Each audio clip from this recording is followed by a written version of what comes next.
All right, guys, we're going to go through the review that we had in class on Wednesday, the review for your test. We're going to go through this in the answer key today, or right now in this video. So our first one, we're going to put 4 in for R, we're going to put 5 in for S, and we're going to put negative T in for 2. I'm sorry, negative 2 in for T. We do the parentheses first, 4 plus 5 is 9, times negative 2 squared. Then we deal with the exponent. Negative 2 squared is a positive 4, and then 9 times 4 is 36. The second one, we're going to put negative 2 in for T, 5 in for S, and on the bottom, we're going to put 4 times 5. We do the parentheses first. Negative 2 plus 5 is 3. Then the 3 squared is 9. And then on the bottom, 4 times 5 is 20, so we get 9 over 20. The next one, we put the 4 in for R, the 4 in for R, the 5 in for S, the 5 in for S. I cannot stress this enough. You have to deal with the exponent first. It's 4 cubed, not 16 cubed. So 4 cubed is 64, 4 squared is 16, 5 to the 4th is 625, and 5 squared is 25. You got to deal with the exponent first, and then we can multiply.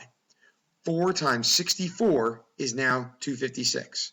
3 times 16 is 48, and then 2 times 25 is 50. And now we do the addition and subtraction.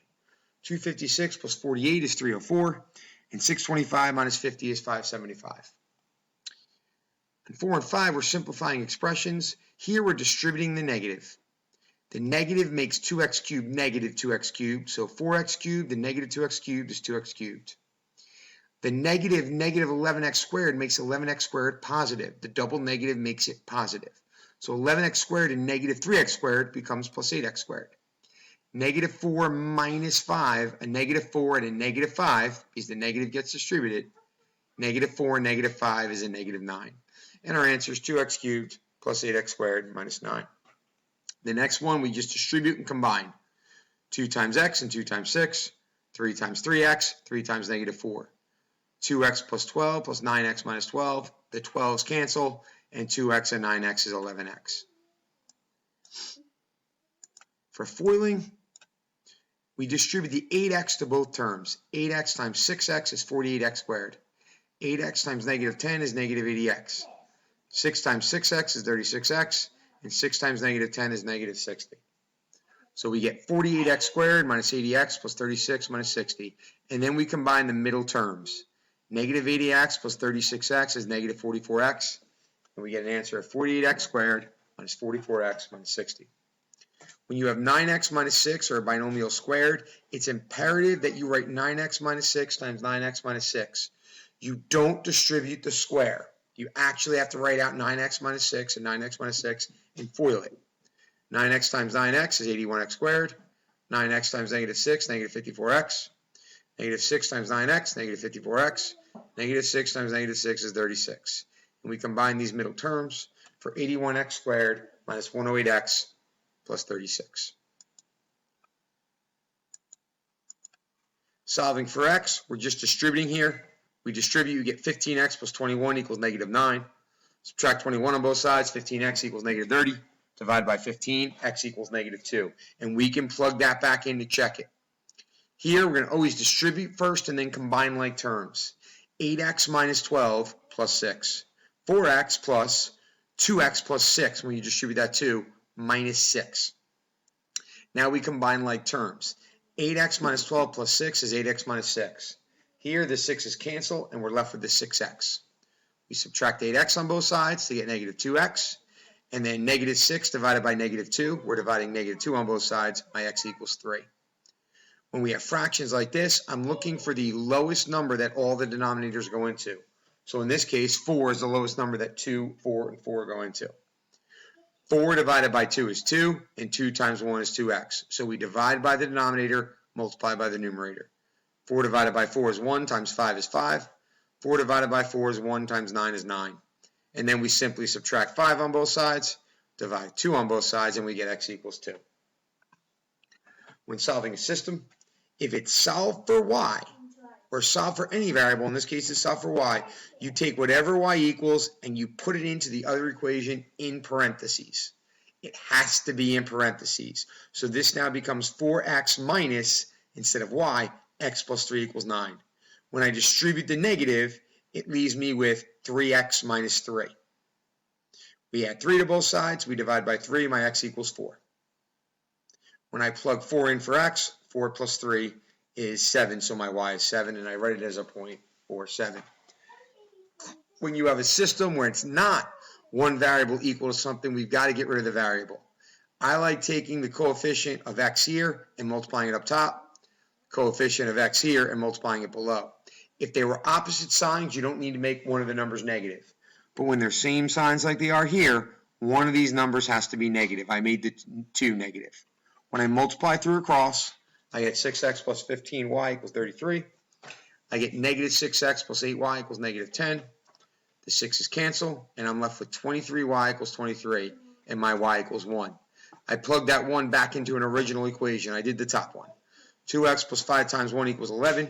So 2x plus 5 equals 11. We subtract 5, and we divide by 2, and our x equals 3. So our answer is 0.31. For number 13, it's a simple inequality. I add 3, I divide by 3, and my answer is x is less than or equal to 3.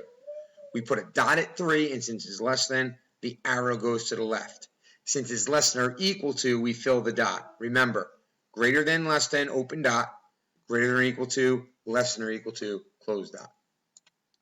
With an absolute value problem, the key is getting the absolute value alone first.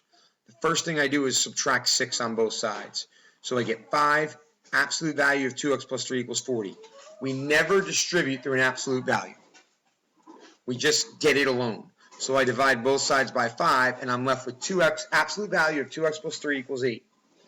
So now I need to set up two equations. 2x plus 3 equals 8, and then I make the number the absolute value is equal to negative, and it's 2x plus 3 equals negative 8. We subtract 3, divide by 2, we get 5 halves. We subtract 3, divide by 2, we get negative 11 halves. When we're simplifying a radical, we're using a prime factorization to break it down. So root 90, lowest prime number that goes into 90 is 2. Goes in 45 times. The lowest prime number that goes into 45 is 3. It goes in 15 times. And the lowest prime number that goes into 15 is 3. It goes in 5 times. So we have a pair of 3's. That goes on the outside. The two prime numbers that are not paired go inside the radical. And since there's multiple numbers, we multiply them. So it's 3 root 10. Here, we're just multiplying the coefficients. 3 times 6 is 18. And we add the exponents, x to the 10th. When it's a power to a power, it's 9 squared. That exponent goes to both terms. We never multiply a base to an exponent. So it's never 9 times 2. It's 9 squared, which is 81. When you have two exponents to the same base, that's when you multiply. Same bases, we add the exponents. Two exponents, same base, we multiply. So 3 times 2 is 6. So my answer is 81x to the 6th. The last one, 32 divided by 8 is 4. And then when we're dividing with the same base, we just subtract. 15 minus 6 is 9. With factoring, first thing is we take a GCF out. In this case, 3x cubed is the biggest number that goes into both terms, and we're left with x to the 5th plus 9. Taking a GCF sometimes is the only factoring you actually can do. In number 20, we take a 2 out, and we're left with x squared minus 10x plus 21. That can be factored more. 3 and 7 multiply to 21, and negative 3x and negative 7x give me my negative 10x. When you don't have a GCF, you just start factoring. I'm going to work with my 3 first, because if it's 3x squared, it's got to be 3x and x. Now, for 45, we have 3 options, 1 and 45, 3 and 15, or 5 and 9. I always like to pick the middle ones first, and 3x and 9 would have a GCF, so don't put the 9 here. So I put my 5 here and my 9 here. And if you look, the middle term will work out. 3x times negative 9 is negative 27x. Negative 5 times x is negative 5x. Negative 27x and negative 5x is negative 32x, which gives me my middle term. With factoring, you just really need to check the middle term. The last one is a difference of 2 squares. I take a 4 out, and I'm left with x squared minus 9, and I just factor that. 4 times x minus 3, x plus 3. When you have a x squared minus 9 or a difference of 2 squares like this, the middle term should cancel out. 3x, negative 3x. That becomes 0, so it cancels. Finding the equation of a line. we're always using y equals mx plus b. If I'm given a slope, I put it in, and I take my point, I put it in for x and y. And now I'm going to solve for my b. Usually when you're finding the equation of a line, you're going to get a point and a slope of some form, and you got to get b. So in this case, I put 5, 6 in for m, put 6 in for x, 7 in for y. 5, 6 times 6 is 5. We subtract 5 on both sides, and my b is equal to 2. So therefore, y equals 5, 6x, my slope, plus 2. Remember to write the equation of the line. B equals 2 is not the answer. You got to give the equation of the line. When you have 2 points, you got to get slope first, and then we do the same thing. 6 minus a negative 2 is 8. 6 minus 4 is 2. And 8 over 2 is 4. So the difference in y's over the difference in x's gives us our slope. I have a slope of 4, and now I just choose a point. Doesn't matter which one you choose. I'll go with 4, negative 2. So my slope of 4, my x is 4, and my y is negative 2. I get negative 2 equals 16 plus b. We subtract the 16, and my b is negative 18. And then I write the equation of the line. Y equals 4x minus 18. When graphing a line, or graphing an equality, you always solve for y, no matter what. When it's an equal sign, there is no shading. You're just going to graph the line. So we subtract 4x, and we divide everything by 6. And we should get negative 2/3 x plus 2. My y-intercept is my starting point, and my slope is negative 2/3. So it's up 2, left 3. Down 2, right 3. So my points really should be at 3, 0 and negative 3, 4. And I just draw my line. With an inequality, same deal. We're going to solve for the y. So I subtract 8x. I divide by negative 4, which means the inequality flips. And I get y is greater than or equal to 2x minus 3. So my y-intercept is negative 3, and my slope is 2 over 1. Up 2 over 1, down 2, left 1. So I really should be at a point at negative 1, negative 5, or 1, negative 1. Now to check my work, or I'm sorry, not to check my work, but to shade, I plug 0, 0 in. So 0, 0 is right here. And shading is either toward or away. Never up or down, but toward or away. If 0, 0 makes a true statement, 8 times 0 minus 4 times 0 is 0, and 0 is less than or equal to 12, it is. If it's true, we shade toward the 0, 0. If it's false, we shade away from the 0, 0. Okay? And if you want to check it, over-exaggerate the point. Make this point 0, 100. 8 times 0 minus 4 times 100 will be less than or equal to 12. It creates a true statement. Our last one is a system. 4x plus 3y is less than 36. 2x minus 2y is greater than or equal to 6. So we need to solve both of them for y. We subtract 4x, divide by 3, and I get y is less than negative 4/3 x plus 12. When you have a less than or equal to or greater than or equal to, it's a solid line. But here we just have a less than, so it's a dotted line. My y-intercept is 12, up 4, left 3, down 4, right 3, and I draw my dotted line. 2x minus 2y is greater than or equal to 6.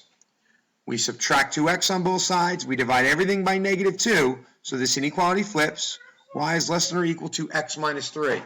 So I start at negative 3, and I go up 1 over 1, up 1 over 1, up 1 over 1, and this one's a solid line. And then I shade them both. 4 times 0 plus 3 times 0 is less than 36. That's true, so we shade toward the 0, 0 point. 2 times 0 minus 2 times 0 is greater than or equal to 6. That's not true. So we shade away from the 0, 0.